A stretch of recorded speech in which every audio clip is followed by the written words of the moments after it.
Saludos dominicanos. En todo el territorio de la República les habla Leopoldo Espaillat Nanita. Y Agenda Nacional tendrá que repetir otra vez el tema de las declaraciones del embajador o embajadora norteamericana y las respuestas que le dio el presidente Medina, porque en el fin de semana pues han surgido una serie de especulaciones, pero sobre todo porque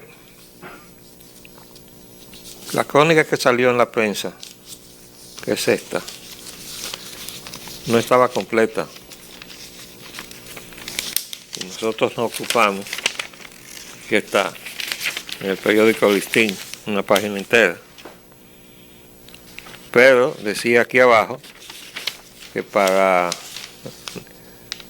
leer la historia completa en www.listindiario.com. Yo hice eso y efectivamente valió la pena.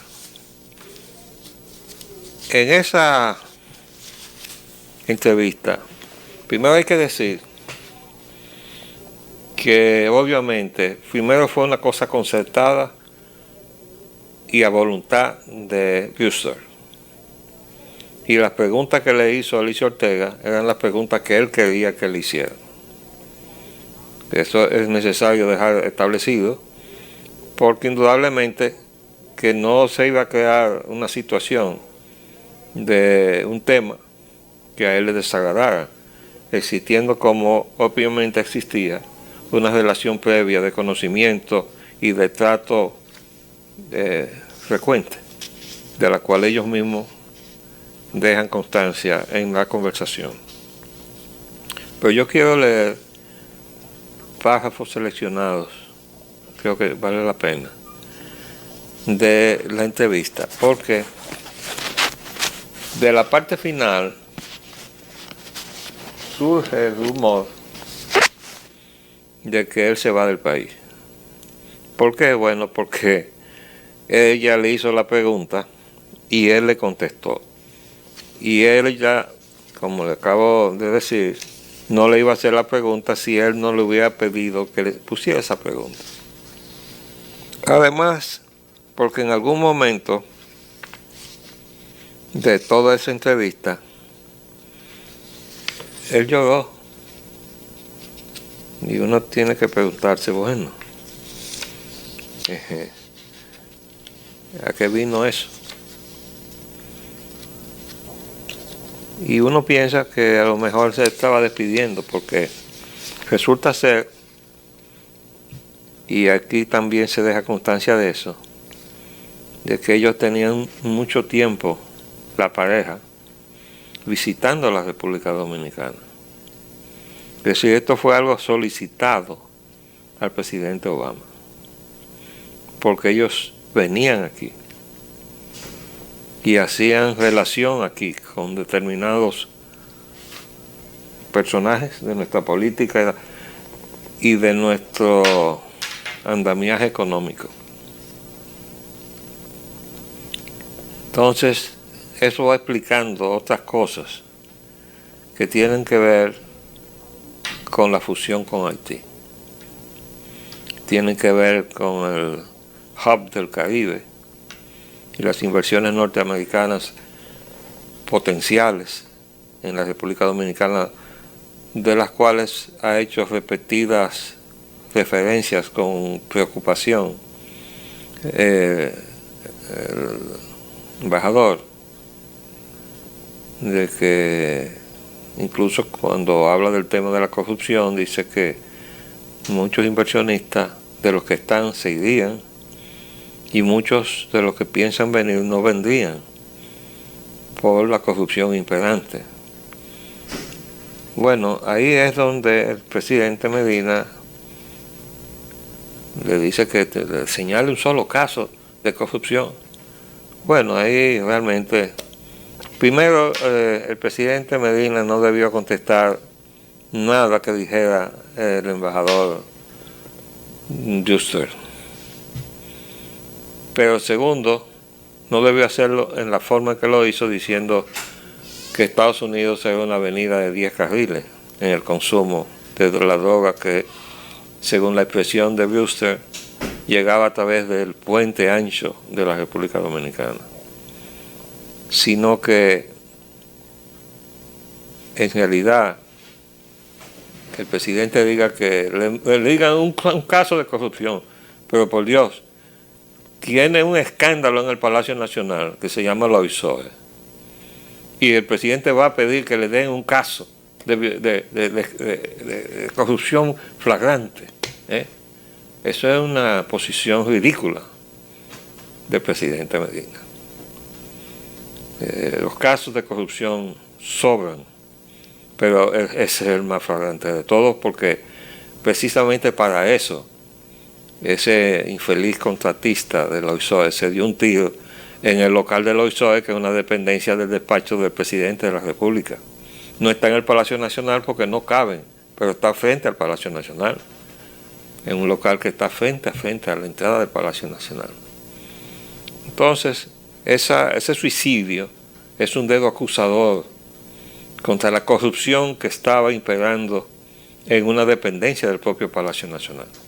Y fíjense algo, que con el cambio de titular en el Ministerio de Educación, que ahora sí está en su agua, quien estaba fuera del agua en la Cancillería, que es el arquitecto Navarro. Él se ha ocupado de hacer lo que obviamente no hizo el anterior incumbente, que fue que caminó todo el país haciendo un levantamiento, prácticamente un inventario de las necesidades de educación. ¿Para qué? Para planificar. Y ha comprobado en el terreno las barbaridades que se hicieron.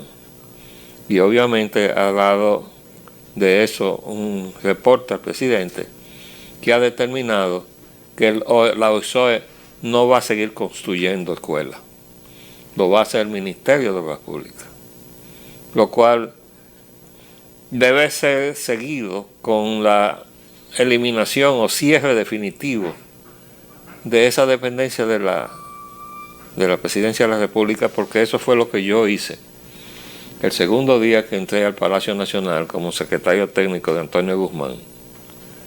Cerré la oficina, que hasta ese momento operaba bajo la dirección del ingeniero Martínez Rea. Bienvenido Martínez Rea. Y cogí todos los planos, archivos y todo se lo mandé al ministro, que entonces era secretario de Obras Públicas, que acaba de morir, por cierto, el ingeniero Coromina Pepín. Seleccionado por mí, recomendado por mí, y desde luego que aceptado previamente, pues, por el presidente Guzmán. Bueno, pues no hice yo más que salir del palacio, y Sonia Guzmán y José María Hernández abrieron esa oficina otra vez, para lo que es hoy una vergüenza para el país.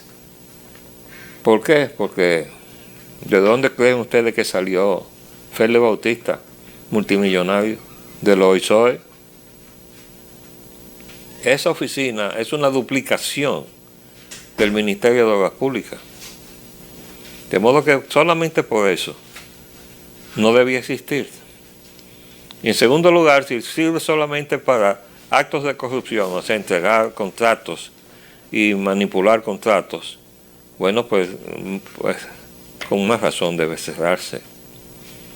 De todas maneras, esa expresión del presidente, yo diría que es simplemente un papelazo. Dígame un solo caso de corrupción, teniendo el suicidio tan reciente en prácticamente una dependencia del Palacio Nacional. Ahora, el señor Brewster, en su entrevista, hizo una reiteración de sus ataques al cardenal López Rodríguez. Lo hizo de una forma desconsiderada, que desde luego es una violación a la Carta de Viena, que rige la conducta de los diplomáticos. Desde luego, todo lo que ha hecho Brewster en la República Dominicana ha sido una violación a la Carta de Viena. Por eso yo tengo que comenzar dándole las gracias a quienes firmaron junto conmigo una carta al Congreso Nacional que la ha metido en zafacón porque ni siquiera la ha considerado.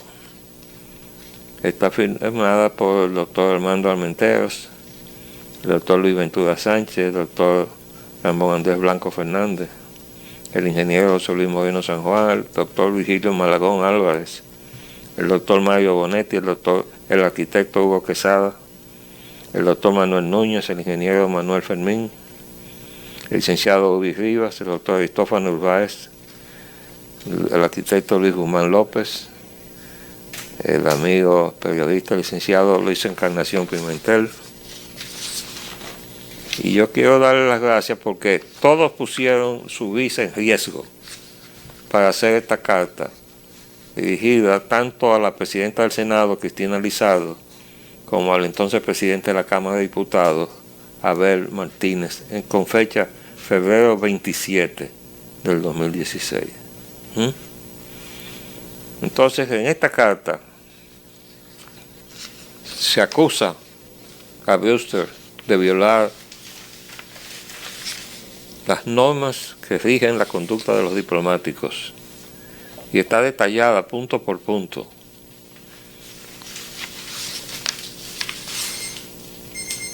Dice aquí: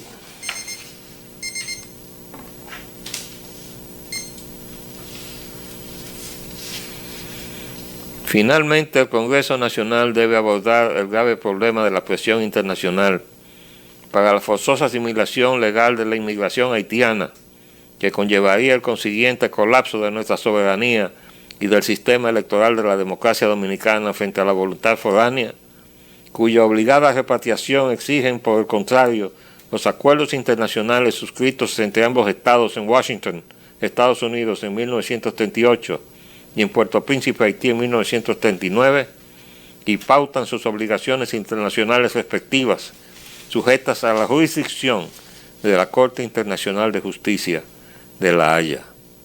El Estado Dominicano definió sus obligaciones respecto a esa inmigración en el contexto de la sentencia 168.13 del Tribunal Constitucional con la Ley 169.14 y su reglamento 250.14, otorgándole tratamiento más que justo, excesivo a su rol en el mercado laboral dominicano y un plazo límite para iniciar su planificada y ordenada repatriación que venció el pasado 18 en un plazo límite para iniciar su planificación y ordenada repatriación que venció el pasado 18 de junio del 2015 sin que el Ministerio de Interior y Policía y la Dirección General de Migración responsables de la misma hayan iniciado su ejecución y sin haber explicado el motivo del incumplimiento de las obligaciones legales a su cargo, que estimamos debe serle requerido por el Congreso Nacional.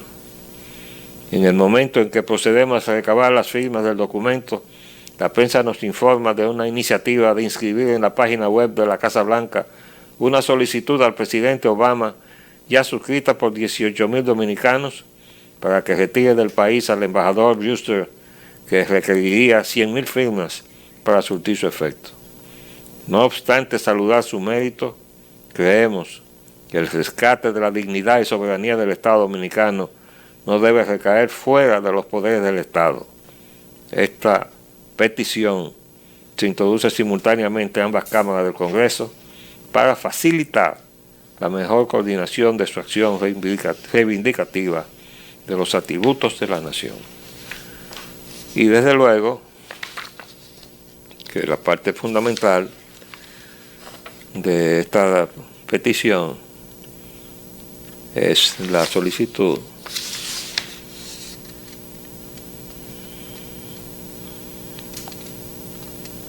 dice aquí, menciona: por todo lo expuesto, en defensa de nuestra dignidad y soberanía y en preservación de las buenas relaciones con el pueblo norteamericano, le solicitamos respetuosamente someter a sus respectivas cámaras declarar al señor James W. Brewster, actual embajador de Estados Unidos en República Dominicana, y su compañero Robert Satawake, personas non gratas al pueblo dominicano, conforme a la Convención de Viena, que en su artículo 9 reza: el Estado receptor podrá, en cualquier momento, y sin tener que exponer los motivos de su decisión, comunicar al Estado acreditante que el jefe u otro miembro del personal diplomático de la misión es persona non grata, o que cualquier otro miembro del personal de la misión no es aceptable. Bueno, fíjense qué bien están custodiados los intereses del Estado dominicano, que esta carta del 27 de febrero, recibida tanto en la Cámara de Diputados como en el Senado de la República, no ha merecido ni siquiera una respuesta. No ha sido conocida. Desde luego que estaban todos ocupados en la reelección, por aquello de reelección por reelección. ¿Ustedes se acuerdan de esa formulita?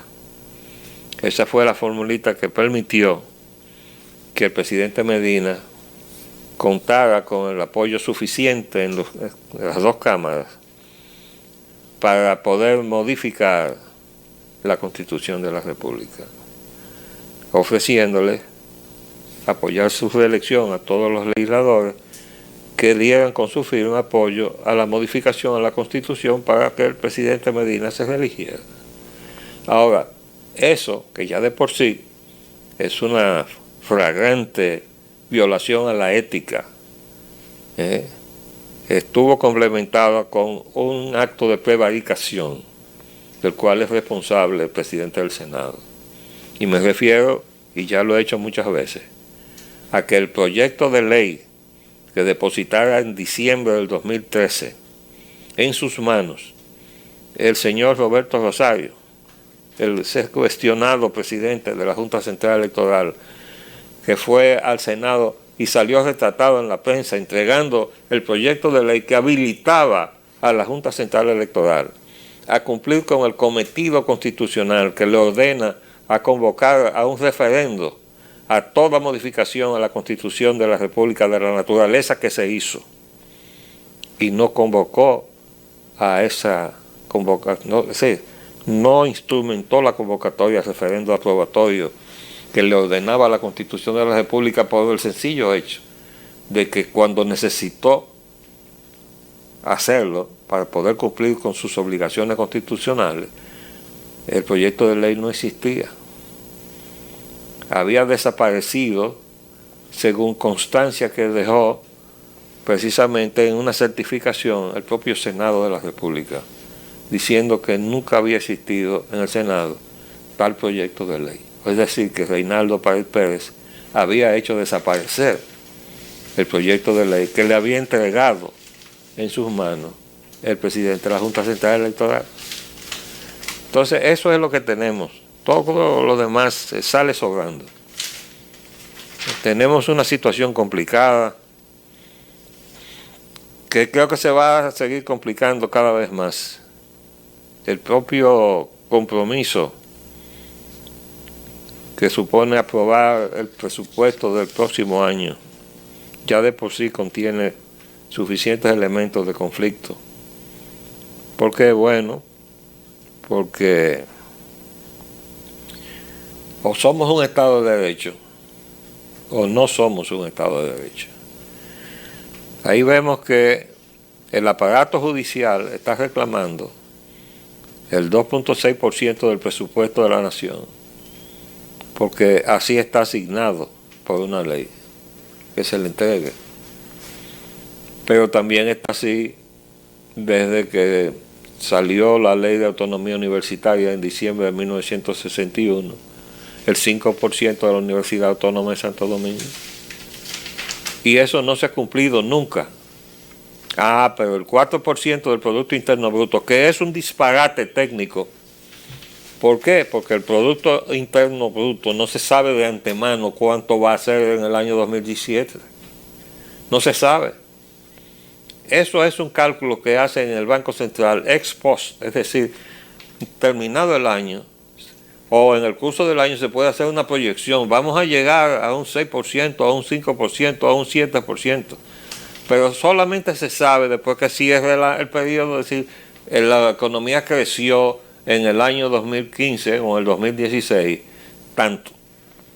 Pero usted no puede decir, le voy a asignar el 4% del Producto Interno Bruto cuando usted no sabe cuánto va a ser el Producto Interno Bruto. Esa ley es un disparate.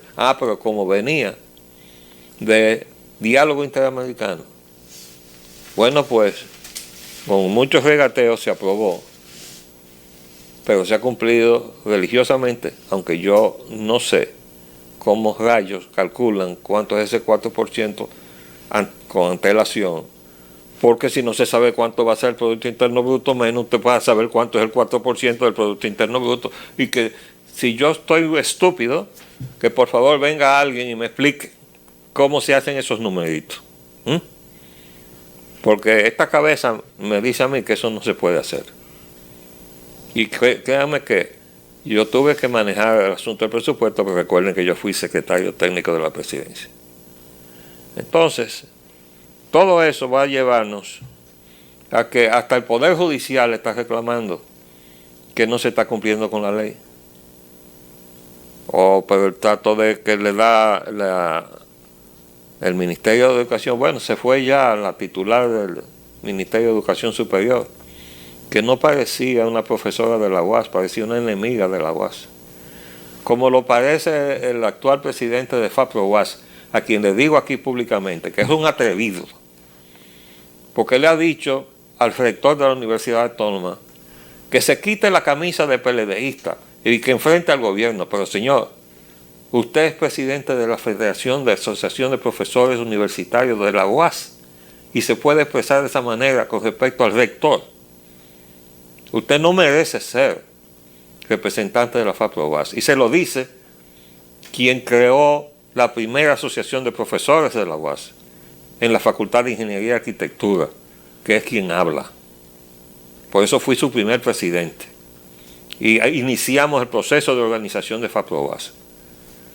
Aquí nosotros tenemos problemas por todas partes, pero la formulación de ese presupuesto está llena de conflictos. ¿Por qué? Bueno, porque hay que satisfacer los reclamos justos de mejor salario. Es una vergüenza que haya un funcionario como el gobernador del Banco Central que gane lo que gana solamente en el sueldo, sin sacarle cuenta de todas las otras cosas que su cargo le propician. Me refiero a los gastos cubiertos aquí y allá y una serie de prebendas. Pero la magnitud de un empleo, y tiene 16 años en ese cargo, lo mismo que Temístocle Montaz, que se dispara con una denuncia, pero resulta que Temístocle Montaz le han calculado los ingresos que él tiene, él y su familia. Aquí está. Mire, revelan ingresos de Temístocle Montaz. Recibe 1.300.000. El hijo que está en la asociación, en la FP del Banco de Reservas, recibe 750.000. Otro hijo que es viceministro recibe 450.000. La hija está en la OEA, recibe el equivalente a 535.000. Y la esposa y miembro del Consejo de las Hidroeléctricas recibe 675.000. Y el presidente quiere hacer de los pobres de este país clase media. Carajo, pues han hecho clase media de muy alto nivel a todos los miembros del PLD, o eso no es lo que han hecho. Óigame, de verdad que hay que hacer, no sé cómo lo vamos a hacer, pero hay que reconstruir todo lo que hemos intentado hacer, camino a construir una democracia en la República Dominicana. Ahora, lo último que les debo decir es esta información que me llegó, donde dice que hay pánico en Wall Street por lo que puede venir del Brasil, precisamente. Cunha mantiene en vilo a la clase política Pero ese titular se refiere a Brasil. ¿Y dónde me dejan a la clase política dominicana? Ajá. ¿Por qué? Porque cuando ese señor, igual que el otro, o los otros que están presos, hablen, va a temblar la tierra política en la República Dominicana. Les habló Leopoldo Espallá Nanita. Hasta luego.